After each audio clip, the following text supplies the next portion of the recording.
Hello everyone, welcome to Black Mirror horror. कैसे हैं आप सब? आई होप आप सब ठीक होंगे।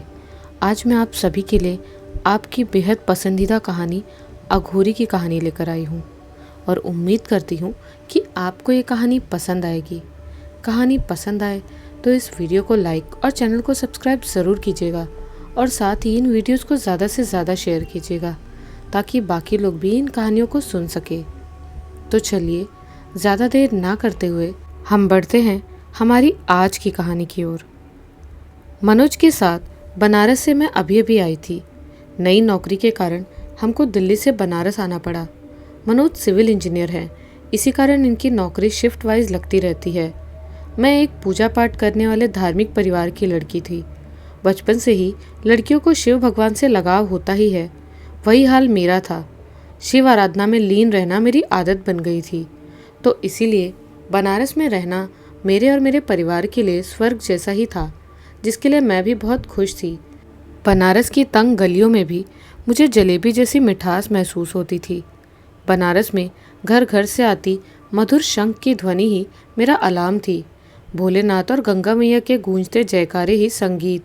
घी, धूप, दीप और हवन, इन सबसे वातावरण हमेशा ही सुगंधित रहता था। किसी भी व्यक्ति में नकारात्मक विचार उत्पन्न ही नहीं हो सकता था, और कभी हो भी जाए तो गंगा मैया का एक शब्द और पावन गंगा जल की कुछ छींटे ही अंतरात्मा को पवित्र कर देने की क्षमता रखती है। दिल्ली जैसे भागदौड़ वाले शहर से आने के बावजूद बनारस का सुकून मुझे भा गया। एक अलौकिक ऊर्जा का संचार हो गया था मुझ में। आत्मा को परमात्मा से बांध लेना ही एकमात्र उपदेश बन गया था।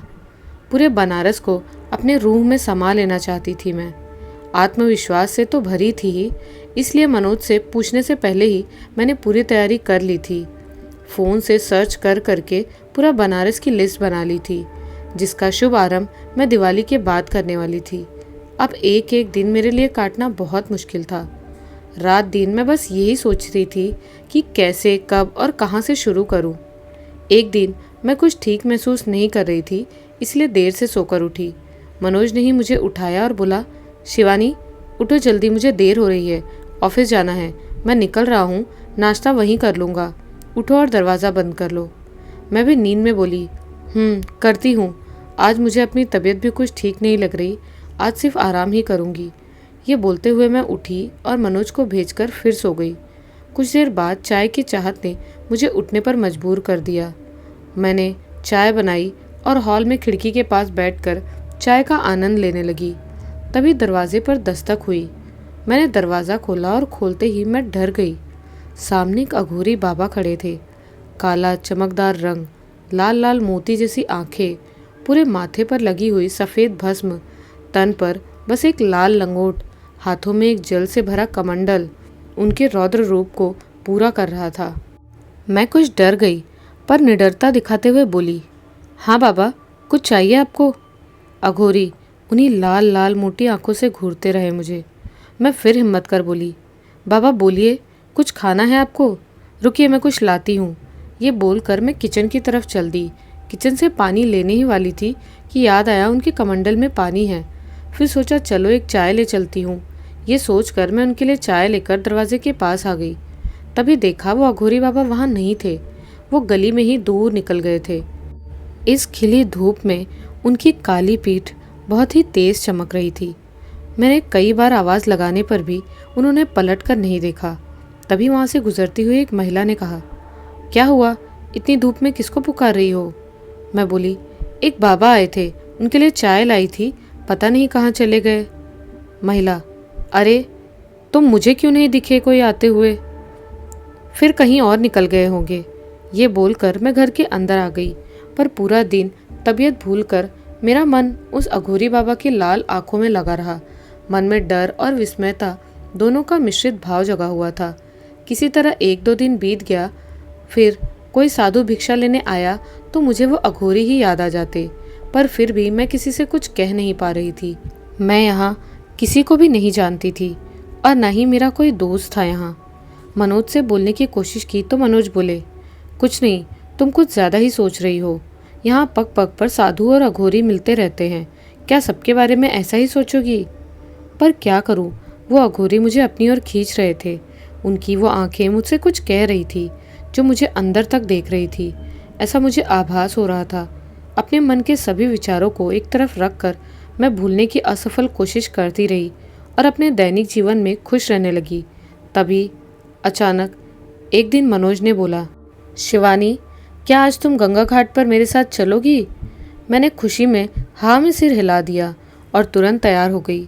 हम करीब करीब 10 बजे गंगा घाट पर पहुँचे। मनोज की कोई मीटिंग थी तो उन्होंने कहा कि तुम फोटो और वीडियो बनाओ, ज़रा सभी घाटों का एक चक्कर नाव पर बैठकर लगाओ। मैं तब तक मीटिंग ख़त्म करके आता हूँ। तुम मुझे ठीक 3 घंटे बाद यहीं मिलना। मैंने हामी भर दी और मनोज वहाँ से निकल गए। मैं वहीं कुछ देर घाट पर बैठ गई। वहाँ का दृश्य काफ़ी आम सा था। कुछ लोग नाव पर बैठ सभी घाट घूमने बीच गंगा मैया के गोद में निकल गए। कुछ लोग वहीं गंगा किनारे मैया के चरण स्पर्श करके अपने अपने काम पर निकल गए। घाट पर कुछ चहल पहल थी। दूर दूर से लोग गंगा स्नान करने आते तो सभी प्रकार की क्षेत्रीय विभिन्नता दिखती है, जो भारत की पहचान है। उस चहल पहल में भी गंगा मैया की लहरों की ध्वनि सुनाई दे रही थी। सूरज की गर्मी भी गंगा की शीतलता को कम नहीं कर पा रहा था। कुछ देर वहीं बैठकर मैंने भी एक नाव लेकर सभी घाट घूमने के लिए चल दी। मेरे हाथों में कैमरा देख नाविक भैया बोले, पिक्चर बना रही हो क्या मैडम जी मेरे भोलेनाथ पर? मैं मुस्कुराते हुए हाँ करके गर्दन हिला दी। ये सुनते ही वो दोगुने जोश के साथ मुझे बारीकी से सभी घाट दिखाने लगा। मैं भी वीडियो और फोटोज़ लेती जा रही थी। इस अद्भुत अनोखे अनुभव को शब्दों में बयां करना मुश्किल होगा। मैं वीडियो बना ही रही थी, तभी दशाश्वमेध घाट के पास मुझे वो अघोरी बाबा दिखे। इतना अजीब सा आकर्षण था कि मैं न चाहते हुए भी उसमें खिंची जा रही थी। मेरे मन में डर और निडरता का मिश्रित भाव जगा हुआ था। बचपन में दादी नानी से अघोरियों की अनोखी डरावनी कहानियों में मैंने मेरे मन में बहुत डर पैदा कर लिया था और घबराहट पैदा कर रखी थी। इनके गुस्से और तंत्र मंत्र वाली विशेष शक्तियों से हम साधारण मानव विचलित हो जाते हैं। ऐसा ही हाल कुछ मेरा था, पर मेरे मन में उत्पन्न सवाल कुछ ज़्यादा ही ताकतवर थे। इसलिए मैंने नाविक भैया को घाट के पास लगाने को कहा। मेरी वीडियो रिकॉर्डिंग जारी थी। वहाँ घाट पर अघोरी बाबा ने शायद मुझे देख लिया था, ऐसा मुझे आभास हो गया था। मैंने अपने कैमरे में देखा, वो अपने कमंडल में रखे हुए जल को खाली कर रहे थे। कमंडल का जल गंगा मैया में विलीन होते देख रहे थे। अपनी लाल लाल बड़ी आंखों को तिरछा करके उन्होंने मुझे देखा। उनकी आंखें कैमरे में देखते ही मैं घबरा कर कुछ दूर हो गई, पर हिम्मत बरकरार रखते हुए अपने काम में निरंतरता बरकरार रखी। अघोरी बाबा को यकीन हो गया था कि मैं उनसे मिलने ही आ रही हूँ। वो मेरे कैमरे की तरफ देख कमंडल वहीं गिराकर चल दिए। जब तक मैं वहाँ पहुँचती वो चले गए थे। मैंने उनको काफ़ी आवाज़ लगाई, पर वो पीछे मुड़े बिना ही चलते रहे। वहीं घाट पर से मैंने उनका कमंडल उठाया और उदास मन से घूमकर घर वापस आ गई। उस घाट में से तो वापस आ गई, पर उस अघोरी की लाल लाल बड़ी आंखें मुझे अंदर तक झांक रही थी। मेरे दिलो दिमाग में बस वो अघोरी ही चल रहे थे। बहुत सारे सवाल मेरे मन में चल रहे थे। उसका जवाब बस वो अघोरी ही दे सकते थे मुझे। किसी तरह रात बिताई और सुबह मनोज के उठने से पहले ही उस घाट पर पहुंच गई। अब तो गंगा मैया ही मेरी नैया पार करेंगी, मेरे मन में उठते हुए सभी तूफान को शांत करेंगी। मैं उस दशाश्वमेध घाट पर बैठकर इस अघोरी का इंतज़ार करने लगी। गंगा की लहरों से टकराकर मेरे सभी विचार और मेरा समय वापस आ जा रहा था। इंतज़ार लंबा हो रहा था और दिल की धड़कनें बढ़ती ही जा रही थी। लगभग 3 घंटे के इंतज़ार के बाद मुझे बैठे बैठे झपकी आ गई। गंगा मैया से छूकर पावन हवा मेरे मन को पावन कर रही थी। मेरी ललक बस उस अघोरी से बात करने को थी, अपने सभी सवालों के जवाब पूछने को थी जो मेरे मन में उत्पन्न हुए हैं। 2 मिनट की झपकी से अचानक मेरी आँख खुली। शायद किसी ने मुझे पुकारा मेरे नाम से, ऐसा आभास हुआ मुझे। जैसे ही आँख खोली, अपने बहुत पास बैठे उस अघोरी को पाया। मैं फिर डर गई। उनकी वो बड़ी लाल आंखें मुझे देख रही थी, पर बहुत हिम्मत जुटाकर मैं बोली, बाबा, मुझे क्यों इतना परेशान कर रहे हो आप? मैं आपके देखने भर से परेशान हो जाती हूँ। बिना कुछ बोले चले जाते हो आप, कभी भी कहीं भी आ जाते हो। मेरा मन बहुत ही अशांत हो गया है। प्लीज़, हाथों को जोड़ते हुए, मुझसे कुछ गलती हुई है क्या? एक सांस में सभी बातों को मैं बोल गई। अघोरी बिना किसी भाव के मेरे हाथ में एक सफ़ेद फूल पकड़ाकर वो बिना कुछ जवाब दिए चले गए। मैं फिर से पीछे से उनको आवाज़ लगाती जा रही थी और वो बाबा जाते जा रहे थे। फिर मेरी आंखों से ओझल हो गए। मैं घर पहुंचकर उस फूल को डाइनिंग टेबल पर रख दी। सर दर्द से फटा जा रहा था तो चाय बनाने के लिए रसोई घर की तरफ बढ़ गई। मैं सब कुछ भूलना चाहती थी। चाय पीकर सो गई। शाम को मनोज ने आकर मुझे जगाया। मन में बहुत बातें थी मनोज को बताने के लिए, पर अब मैं खुद उन बातों को याद नहीं करना चाहती थी, इसीलिए कुछ नहीं कहा। 2 दिन बाद दिवाली आने वाली थी तो मनोज और मैं उसकी तैयारी में लग गए। मैं अब सब कुछ भूल ही गई थी। घर के कामों में पड़कर जल्दी ही मेरे दिमाग से सब हट गया था। तभी एक रोज़ मुझे टेबल पर वो सफ़ेद फूल दिखा। मैं सोचने लगी, ये फूल अभी तक सूखा भी नहीं और इतनी तेज़ सुगंध है इसकी। अचानक से फूल की सुगंध से पूरा घर महकने लगा था। मैंने फूल को गुस्से से उठाया और घर के बाहर फेंकने के लिए दरवाजे की तरफ बढ़ी। जैसे ही दरवाज़ा खोला मैं आश्चर्यचकित हो गई। सामने वही अघोरी बाबा खड़े थे। अघोरी बाबा ने अब की बार मुझे उन लाल आंखों से नहीं देखा, बल्कि अब उनकी आंखें काफ़ी शांत और ममता में दिख रही थी। मुझ में डर कुछ कम हुआ। अघोरी बाबा ने मुस्कुराते हुए कहा, चलो मेरे साथ। मैं भी जल्दी उनके पीछे पीछे चल दी। हम गंगा किनारे चलते चलते कब और कैसे एक जंगल आ गया पता ही नहीं चला। गंगा मैया अपने आसपास कितना कुछ समेटे हैं ये मुझे तब एहसास हुआ। उस अंधेरी रात में मैं डर रही थी। चारों तरफ दूर दूर जलते हुए बल्ब की रोशनी मुझे जुगनू की तरह प्रतीत हो रही थी। पता नहीं कैसे वो अघोरी बाबा को रास्ता दिख रहा था। वो बिना रोशनी के चलते जा रहे थे और उनके पीछे पीछे मैं भी निडरता के साथ चलती जा रही थी, जैसे कोई अपना मेरे साथ हो। उनकी एक प्यार भरी नज़र ने ही मुझे सब कुछ भुला दिया था। मुझ में इतना आत्मविश्वास और अपनापन भर दिया था कि डर भाग सा गया था। उनके कदमों के निशान पर पैर रखते रखते मैं भी आगे बढ़ती जा रही थी। ऐसा प्रतीत हो रहा था कि उस घाट के पास ही ये जंगल है जिसे मैंने आज तक कभी नहीं देखा था। जैसे ही मैं उस मैदान के बीचों बीच पहुंची, वहाँ काफ़ी रोशनी दिखाई दी। आसपास काफ़ी गर्माहट भी महसूस हो रही थी। मैदान में इतनी रोशनी थी कि मैं वहाँ सब कुछ साफ साफ देख सकती थी। वहाँ पर एक मिट्टी के बहुत ही बड़े शिवलिंग बने हुए थे। ऐसा लगता है कि अघोरी बाबा इनकी पूजा करते हैं। शिवलिंग के आसपास वही सफ़ेद फूल बिखरे हुए थे जो कि अघोरी बाबा ने मुझे दिया था। लाल, पीले और सफ़ेद रंग से कुछ आकृति बनी हुई थी जिन पर चावल, बताशे और विभिन्न रंग की दालें रखी हुई थी। अघोरी बाबा वहीं शिवलिंग के पास ही बैठ गए और मुझे भी इशारे से वहाँ बुलाया। मैं भी अपने कैमरे के साथ वहाँ पहुँच गई। लगातार मेरा कैमरा ऑन ही था। मैंने हर एक पल को अपने पास रिकॉर्ड कर लिया था ताकि मेरे सच को किसी प्रमाण की आवश्यकता ही न पड़े। शिवलिंग के पास ही एक चटाई नुमा आसन पड़ा था। मैं वहीं बैठ गई और साथ ही अपने कैमरे का मुंह अघोरी बाबा की तरफ कर दिया। अघोरी बाबा ने बहुत ही शालीनता के साथ सबसे पहले शिवलिंग को प्रणाम किया और पास में ही रखी हुई भस्म को शिवलिंग पर चढ़ाने लगे। लगता था कि किसी आज ही जली हुई लाश की भस्म है ये। साथ ही कुछ मंत्रों का उच्चारण लगातार जोशपूर्ण आवाज़ में शुरू कर दिया। आसपास बस इनकी ही आवाज़ गूंज रही थी। ऐसा लग रहा था कि किसी पहाड़ से टकराकर आवाज़ वापस आ रही है। कुछ देर बाद वो भस्म शिवलिंग के नीचे आसपास बिखरी हुई थी। उस पर अपने माथे को झुकाकर अपने पूरे माथे पर लगा लिया। मैं बस उनको ही देखे जा रही थी। पहली बार किसी अघोरी को पूजा अर्चना करते देखने का मौका मिला था, जो मुझ जैसी साधारण स्त्री के लिए काफ़ी रहस्यमय था। कुछ देर पूजा अर्चना की और एक लोटा खून से भरा हुआ उन्होंने चढ़ा दिया। ये देखते ही मैं अंदर से डर गई और कहे अनुसार शिव भगवान का नाम जपने लगी। अब अघोरी भी तेज़ तेज़ आवाज़ में अपने मंत्रों का उच्चारण करने लगे। साथ ही मेरी आवाज़ भी उसी तरह उनके स्वर में स्वर मिलाते हुए तेज़ होती जा रही थी। लगभग 2 घंटे बाद उनकी पूजा खत्म हुई और मेरे मंत्रों का स्वर कम हुआ। फिर उन्होंने मुझे कहा, तुम्हारा नाम क्या है? मैंने कहा, शिवानी। अघोरी बाबा मुस्कुराते हुए, क्या लीला है मेरे बाबा की, ये बोलकर फिर पूजा में लग गए।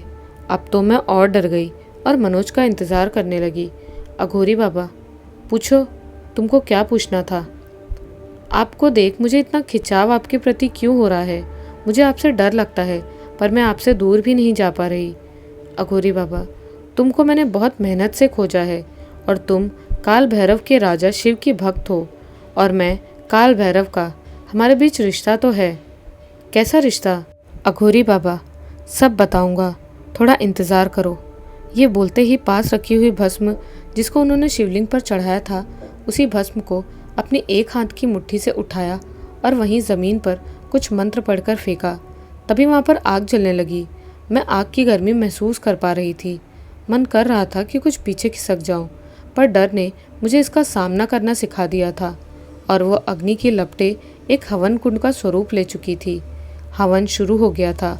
लंबी लंबी कतार की अग्नि प्रज्वलित हो रही थी। अग्निदेव अपनी प्रचंड स्वरूप में उपस्थित थे। मेरे हाथों में एक रुद्राक्ष पकड़ा दिया और बोले, किसी भी कीमत पर इसको मत छोड़ना और ना ही अपनी जगह से तनिक भी हिलना। अगर हवन के बीच तुमको डर लगे तो ओम नमः शिवाय का जाप शुरू कर देना। उनके ये आदेश थे जो वो मुझे पहले ही बता चुके थे। उसी अनुसार मैं रुद्राक्ष को अपने हाथों में दबाकर बैठ गई। लगभग 2 घंटे के उपरांत हवन समाप्त हुआ और अघोरी बाबा ने वहीं बैठे बैठे मुझसे बात करनी शुरू कर दी। पहली बार उनके मुख से मिठास वाले शब्दों का प्रयोग होते हुए मैं देख रही थी। उनकी भारी और जोशपूर्ण आवाज़ मैंने ज़रूर सुनी थी। उनकी वो आवाज़ आज भी मेरे कानों में गूंजती है। अघोरी बाबा ने कहा, मैं कई सालों से तप में लगा हुआ हूँ। अपने जीवन काल में मैंने बहुत सारा तंत्र मंत्र और सिद्धियाँ अर्जित की हैं, पर अब मैं बूढ़ा हो गया हूँ और अपनी सब सिद्धियों को संभालने की ताकत मुझ में नहीं है। मैं अब पंचतंत्र में विलीन होना चाहता हूँ, पर मेरी ये सिद्धियाँ मेरे साथ चली जाएंगी। यही सोचकर अभी तक जीवित हूँ। मैं चाहता हूँ कि मेरे बाद ये सिद्धियाँ उन लोगों के काम आए जिनको इनकी ज़रूरत है। इससे मेरे बाबा भी खुश हो जाएंगे। मैं चुपचाप बैठी उनकी बातें सुन रही थी। मन में अब डर नहीं था। एक पिता के सम्मुख बैठकर बेटी बात करती है, वही भाव मेरे मन में था। अघोरी बाबा, मैं एक सुयोग्य व्यक्ति के सामने अपनी समस्त शक्तियाँ संयोजन करना चाहता था। मैं अपनी सभी शक्तियाँ और तंत्र मंत्र यंत्र की शक्ति इस शिवलिंग को अर्पित कर दूंगा। बाबा, उसके लिए मेरा क्या योगदान? आप ये सब मुझे क्यों बता रहे हो? अघोरी बाबा, तुम हो वो व्यक्ति जो मेरे और बाबा की डोर बनोगी। तुम हो शिवानी। तुमको ही खोजने में मैं लगा था, इसीलिए बनारस में अब तक घूम रहा था, मेरी सिद्धि के बल पर। वही इंसान मुझे देख सकता था और सुन सकता था जो मेरे योग्य हो, जिसका मन गंगा मैया की तरह पावन हो, छल कपट जिसके जीवन में तनिक मात्र ना हो। सौभाग्य से मुझे तुम मिली। तुम मुझे देख सकती थी।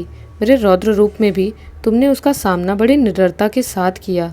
ये सुनते ही मैं कुछ सहम सी गई। अघोरी बाबा मुझसे क्या चाहते हैं?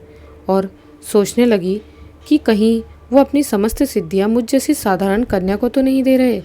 मैं कैसे उनकी सिद्धियों को और गृहस्थ जीवन को संभाल पाऊंगी? ये सोचते सोचते मैं डर सी गई। तभी अघोरी बाबा मेरे मन के विचारों को समझ के मुस्कुराते हुए कहने लगे, नहीं, बिल्कुल नहीं, मैं तुम्हें अपनी कोई सिद्धियाँ नहीं दूंगा। तुम अपने गृहस्थ जीवन में खुश रहो और जो ईश्वर और भोलेनाथ पर तुम्हारी भक्ति है उसमें लीन रहो।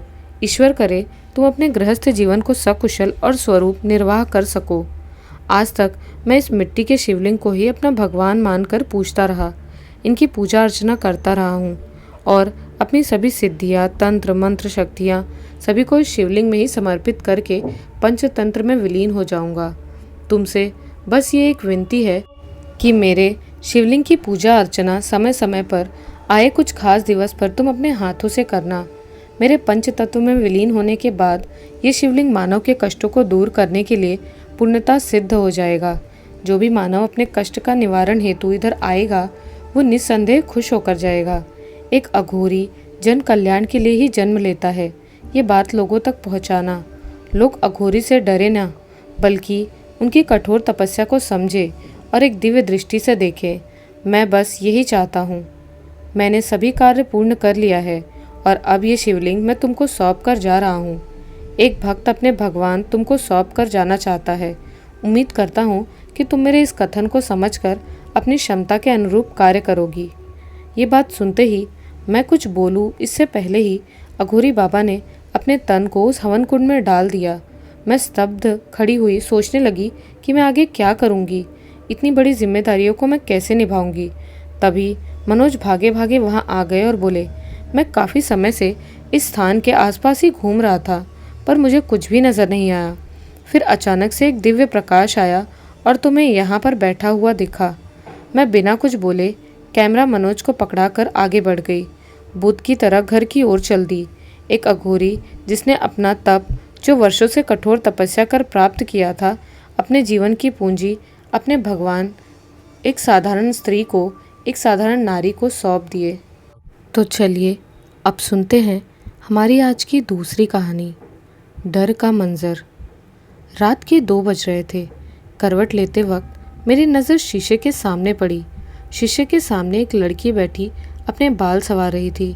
मुझे लगा कि वो मेरी बहन पारुल है। मैंने आवाज़ लगाई, पारुल, पारुल, पर उस तरफ से कोई आवाज़ नहीं आई। मेरी आवाज़ सुनकर वो अपने बालों को संवारना छोड़ शांति से बैठ गई। पारुल, ये तुम ही हो ना? घबराते हुए मैंने पूछा। मेरी सांसें तेज़ी से बढ़ रही थी। मैं इस वक्त कमरे में अकेला था। मेरा पूरा परिवार बाहर आंगन में सो रहा था। शीशे के सामने बैठी लड़की मानो अभी नहाकर ही आई हो। मैंने घड़ी की तरफ देखा। घड़ी में पूरे 2:02 हो रहे थे। मैं अपने बिस्तर पर बैठा कांपने लगा। मुझे पता था इस वक्त मेरे परिवार का कोई सदस्य यहाँ नहीं हो सकता। अगर होता तो मेरे पुकारने पर जवाब देता। ये कोई और ही बला थी। वो अपने स्थान पर खड़ी हुई और पलटकर मेरी तरफ देखने ही वाली थी कि मेरी नज़र उसके पाँव पर पड़ी, जो उल्टे थे। मैं अपने घर वालों को बुलाने के लिए चीखना चाहता था, पर मेरी आवाज़ नहीं निकल रही थी। बहुत प्रयास करने के बाद जब मेरी आवाज़ नहीं निकली, तब डर के मारे मैं वहीं बेहोश हो गया। सुबह के वक्त मेरी बहन पारुल मुझे बिस्तर से उठा रही थी। मैं झटके से उठा। कौन है, कौन है? हड़बड़ी में मैं बोला। अरे क्या बात है भैया, मैं हूँ पारुल। अपनी बहन को देख मुझे शांति मिली। रोशनदान से सूर्य की किरणों को देख मुझे पता चला कि अब सुबह हो चुकी है। वो कुछ नहीं, डरावना सपना देख लिया था इसीलिए। लेकिन वो मंजर मेरे दिल और जहन में हमेशा के लिए बस गया। तो चलिए सुनते हैं हमारी अगली कहानी। मुझे भूख लग रही थी। रात के वक्त आधी नींद में अपनी आंखों को मलते हुए मैं उठी और सीधा सीढ़ियों से होते हुए रसोई की तरफ नीचे गई। पूरे आंगन में मंद अंधेरा था। मैंने देखा कि रसोई का दरवाज़ा खुला था और मैंने खिड़की से देखा कोई औरत दीवार की तरफ मुंह किए खड़ी थी। उसके बाल खुले थे। वो कुछ खा रही थी। मैं सीधे दरवाजे से होते हुए अंदर गई। मुझे लगा कि वो मेरी मॉम है। मॉम, क्या आपको भी इतनी रात गए भूख लगी है? शब्दों के साथ ही मैंने फ्रिज खोला और फ्रिज से खाना निकाला। वो औरत चुपचाप खाना खाए जा रही थी। क्या हुआ मॉम, आप कुछ बोल क्यों नहीं रही हैं? मैंने खाना खाते हुए पूछा, पर फिर भी वो औरत कुछ नहीं बोल रही थी। चलो ठीक है, मैं जाती हूँ, और रसोई की लाइट बंद करना मत भूलना। तभी मैं खाने का टिफ़िन हाथ में लिए खाते खाते रसोई से बाहर आई और सीढ़ियों से चढ़कर अपने कमरे की तरफ जाने लगी। मैंने एक बार फिर रसोई की तरफ पलट कर देखा। वो औरत अभी भी दीवार की तरफ मुंह किए खाना खा रही थी। मैंने इस तरफ ध्यान नहीं दिया और सीधा अपने कमरे की तरफ चल पड़ी। जब मैं अपने कमरे के पास पहुंची तो बिल्कुल मेरे कमरे के पास मेरे मॉम डैड का कमरा है। वहां से अंगड़ाई लेती हुई मेरी मॉम बाहर निकली और उसने मुझे देखा। क्या हुआ बेटा, तुम इतनी रात को क्यों भटक रही हो? मेरी मॉम ने पूछा। वो कुछ नहीं मॉम, भूख लगी थी तो। तभी मैं एकदम से अपने शब्दों के साथ थम गई। मेरे हाथ से वो खाने का टिफ़िन छूट गया और मैंने पलट कर रसोई की तरफ देखा। अब वहाँ कोई नहीं था, सिर्फ लाइट जल रही थी और रसोई का दरवाज़ा खुला था। क्या हुआ बेटा, अचानक से तुम घबरा क्यों गई? मॉम ने पूछा। पर मैं अभी भी सदमे में खड़ी रसोई को निहार रही थी। मैं बहुत डर गई और कांपने लगी। आखिर वो कौन थी? तो अब सुनते हैं हमारी आज की आखिरी कहानी, भूतिया बस स्टैंड। शिखा अपने भारी सामान के साथ बस स्टैंड पर बस से उतरी। अभी रात के करीब 1:30 बज रहे थे। बस स्टैंड बिल्कुल खाली था। शिखा ने अपनी मदद के लिए चारों तरफ नज़रें घुमाई, लेकिन वहाँ कोई नहीं था। किसी तरह शिखा ने अकेले तंग होते हुए अपने उस सामान को उठाया। वहाँ से चलने लगी कि अचानक एक तरफ से आवाज़ आई, क्या आपको मदद चाहिए? तुरंत शिखा ने आवाज़ की तरफ पलट कर देखा। ये एक बुजुर्ग थे। शिखा अपना सामान उठाने के लिए किसी बुजुर्ग को तंग नहीं करना चाहती थी। जी आपका धन्यवाद, मैं संभाल लूँगी और मुझे ज़्यादा दूर भी तो नहीं जाना है, शिखा ने मुस्कुराते हुए बुजुर्ग से कहा। अरे आप मुझे बूढ़ा मत समझिए, लाइए अपना कुछ सामान मुझे दे दीजिए। उस वृद्ध ने कुछ सामान शिखा से ले लिया और शिखा के साथ साथ चलने लगा। आप राम प्रसाद जी के घर जा रही हैं? उस बूढ़े आदमी ने पूछा। और शिखा ये सुनकर उस बूढ़े आदमी को हैरानियत से निहारने लगी। आपको कैसे पता बाबा? बाबा का चेहरा बिल्कुल शांत था। पता है, इस बस स्टैंड पर 12 बजे के बाद कोई नहीं आता, क्योंकि कहते हैं कि यहाँ रात 12 बजे के बाद भूतों का समय हो जाता है। शिखा ने फिर एक बार पूरे बस स्टैंड को निहारा। वहाँ पर अंधेरा था, बहुत गहरा अंधेरा। शिखा को वहाँ कुछ नहीं दिख रहा था। तो आप यहाँ क्या कर रहे हैं बाबा? मैं तुम्हारी मदद करने के लिए आया हूँ बेटा। अगर मैं यहाँ ना आता तो तुम्हें यहाँ खतरा था। शिखा हंसने लगी। तो क्या आपको डर नहीं लगता? नहीं, मैं उन भूतों को अपना परिवार मानता हूँ। शिखा हंसने लगी। पर बाबा, मैं इन बातों को नहीं मानती। मान जाओगी बेटी, जब खुद पर बीतेगी। अगर ऐसा कुछ हुआ होगा तभी तो मानेंगे बाबा। आप इन बातों को बढ़ावा मत दीजिए, क्योंकि मेरे लिए ये सिर्फ पागलों वाली बातें हैं। शिखा बाबा के साथ इसी तरह बातें करती हुई रामप्रसाद जी के दरवाजे पर पहुंची। अब मेरा ठिकाना आ गया है बाबा, अब आप जाइए। आपका बहुत बहुत धन्यवाद जो आपने मेरी इतनी मदद की। फिर शिखा ने रामप्रसाद जी के मकान की बेल बजाई। एक आंटी ने दरवाज़ा खोला। अरे शिखा, तुम इतनी रात को? घबराए हुए आंटी ने कहा। हाँ आंटी जी, क्योंकि दिन के वक्त की कोई फ़्लाइट ही नहीं थी, इसलिए मजबूरी में इसी वक्त आना पड़ा। चेहरे पर घबराहट लिए आंटी ने शिखा का हाथ पकड़ा और उसे अंदर कर दरवाज़ा बंद कर लिया। क्या हुआ आंटी जी, आप इतनी घबराई हुई क्यों हैं? आंटी को इतनी हड़बड़ी में देख शिखा ने पूछा। तू ठीक तो है? तुझे कुछ हुआ तो नहीं? रास्ते में कोई परेशानी तो नहीं हुई? घबराते हुए आंटी ने पूछा। अरे आप पहले शांत हो जाइए, मैं ठीक हूँ, मुझे कुछ नहीं हुआ। बल्कि मुझे एक बाबा भी मिले थे जिन्होंने दरवाजे तक मुझे छोड़ा। तभी शिखा की नज़र दीवार पर टंगी हुई एक फ़ोटो पर गई। वो उसी वृद्ध आदमी की फ़ोटो थी जिसने शिखा को दरवाजे तक छोड़ा था। अरे, इनकी फ़ोटो यहाँ कैसे? यही तो थे जिन्होंने मुझे दरवाजे तक छोड़ा था। आंटी ने भी फ़ोटो की तरफ देखा और आंटी भी हैरान रह गई ये सुनकर। आंटी सदमे में वहीं सोफे पर बैठ गई। क्या हुआ आंटी जी, आप ठीक तो हैं? आंटी ने शिखा को प्यार भरी नज़रों से देखा। बेटी, अगर तुझे यहाँ आना था तो फ़ोन करके भी तो चल सकती थी। इतनी रात को बस स्टैंड पर कोई जाता है तो वहाँ से कोई लौट कर नहीं आता। तुम खुशकिस्मत हो, और जिस फ़ोटो की तरफ तुम इशारा कर रही हो वो तुम्हारे अंकल राम प्रसाद जी हैं। उन्हें गुजरे हुए 7 साल हो चुके हैं। ये सुनकर शिखा के चेहरे की हवाइयाँ उड़ गई थी। अचानक शिखा का चेहरा धीर हो गया और वो किसी गहरी सोच में चली गई। फिर अचानक से शिखा चक्कर खाकर नीचे गिर पड़ी। कैसी लगी आपको ये कहानियाँ? हमें कमेंट्स में ज़रूर बताइएगा। मिलती हूँ एक नए वीडियो में कुछ नई और डरावनी कहानियों के साथ। जय भोलेनाथ।